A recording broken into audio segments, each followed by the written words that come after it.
But I'm always worried. All the time I don't feeling I'm safe here. The second time I was detained, I was taken to a special room and placed in a high chair. Bands held my arms and the legs in place and tightened when they pressed a button. The guards put a helmet on my shaved head. Each time I was electrocuted, my whole body would shake violently and I could feel the pain in my veins.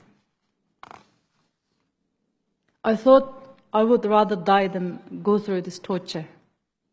I begged them to kill me.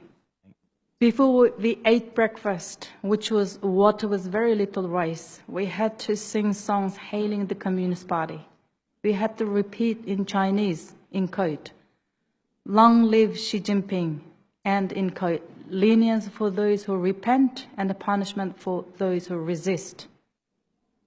Anyone who could not memorize a book of slogans and rules within 14 days would be denied food or beaten.